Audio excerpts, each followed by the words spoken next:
Hello friend, જય દ્વારકાધીશ, રાધે રાધે। આજે આપણે બનાવશું એક અલગ જ રીતે શાક। તેના માટે મેં અહીંયા ફ્લાવર લીધું છે, આવી રીતે મોટું સુધારી લેવાનું। અને આ પાપડી લીધી છે, એ આવી પાપડી આવે આખી,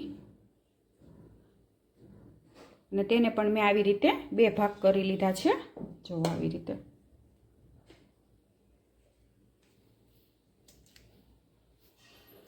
આવી રીતે મેં બે ભાગ કરી અને ધોઈને સાફ કરી લીધી છે। અને હવે આપણે એનો વઘાર કરશું। અને અહીંયા કઢાઈ ગરમ કરવા મૂકી દીધી છે, ને એમાં આપણે તેલ ઉમેરી દઈશું।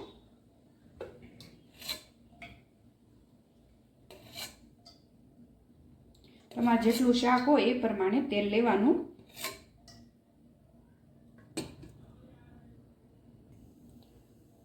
અને તેલ ગરમ થઈ જાય એટલે થોડીક આપણે એમાં હિંગ ઉમેરશું, રાઈ જીરું,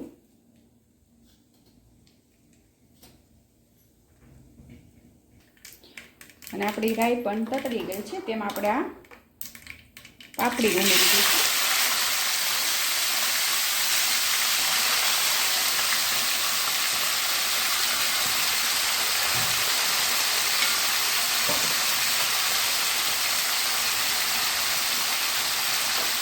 થોડી પાવડર ઉમેરી દઈશું,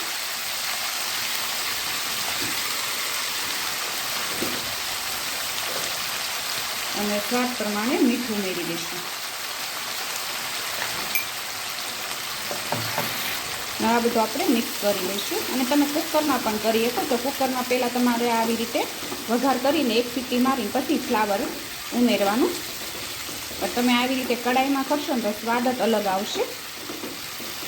તમે ફ્લાવર બટેટા છે, પછી આ પાપડી બટેટા છે, શાક ઘણીવાર તમે ખાધું છે અને કર્યું એ છે, પણ એકવાર તમે આવી રીતે ફ્લાવર પાપડીનું શાક કરજો, બહુ ટેસ્ટી લાગશે એકદમ।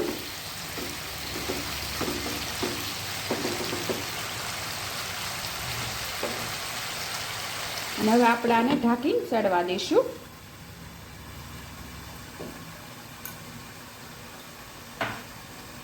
અને અહીંયા મેં લસણ લીધું હતું, અને આપણે તેને ખાંડી નાખશું। આમાં બીજા કોઈ મસાલા નથી કરવાના, લસણનું પ્રમાણ થોડુંક વધારે લેવાનું। અને વચ્ચે વચ્ચે આપણે સેજ આવી રીતે હલાવતા રહીશું।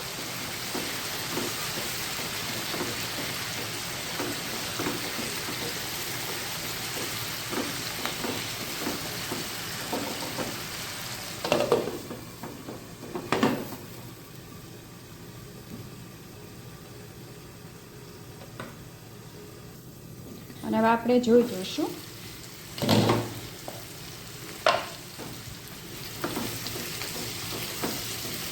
અને આપણી આ પાપડી વાલોર 50-60% ચડી ગઈ છે। હવે એમાં આપણે ફ્લાવર ઉમેરી દઈશું।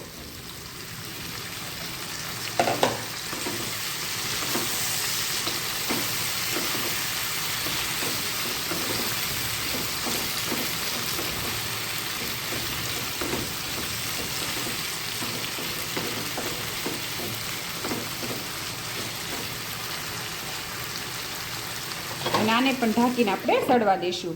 અને ફ્લાવર એ પણ તેલમાં પકડી ગયું છે, હવે થોડુંક આપણે પાણી ઉમેરી દઈશું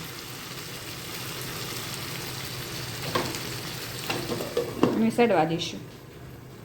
તમે એકવાર આવી રીતે શાક બનાવજો, બહુ સરસ લાગશે। અને પછી મને કોમેન્ટ કરી જણાવજો કે કેવું લાગ્યું એમ। અને હવે આપણે જોઈશું, જો તમે સરસ સડી ગયું છે, થોડુંક 90% જેટલું। અને હવે આપણે એમાં ટમેટાં ઉમેરી દઈશું,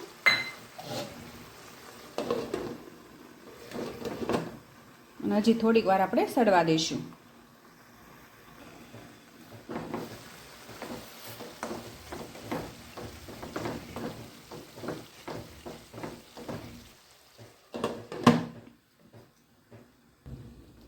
અને જોઈશું શાક સડી ગયું છે, ને હવે એમાં આપણે આ સિંગનો ભૂકો ઉમેરી દઈશું।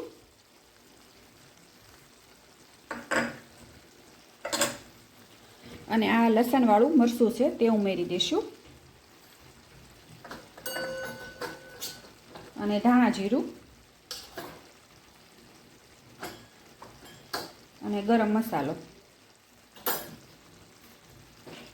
હવે આ બધું આપણે મિક્સ કરી લઈશું આવી રીતે।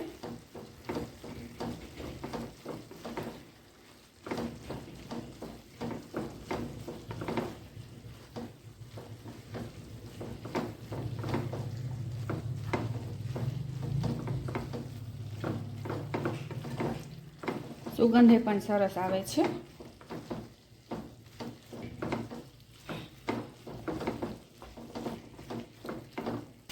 અને મસાલા આપણા તતળાઈ ગયા છે, સરસ બન્યું છે.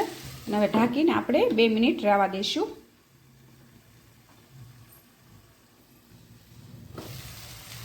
બે મિનિટ થઈ ગઈ છે અને ઉપરથી આપણે કોથમીર ઉમેરી દઈશું અને ગેસ બંધ કરી દઈશું.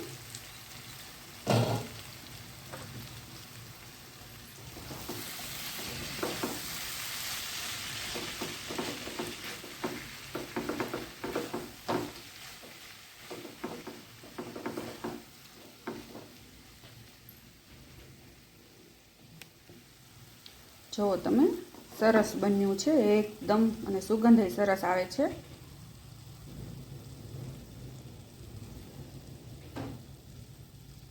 અને તમે આવી રીતે ફ્લાવર પાપડીનું શાક ના બનાવ્યું હોય તો એકવાર બનાવજો, બહુ સરસ લાગશે. અને મારી આ રેસીપી તમને ગમી હોય તો લાઈક કરજો, શેર કરજો અને સબસ્ક્રાઈબ કરજો.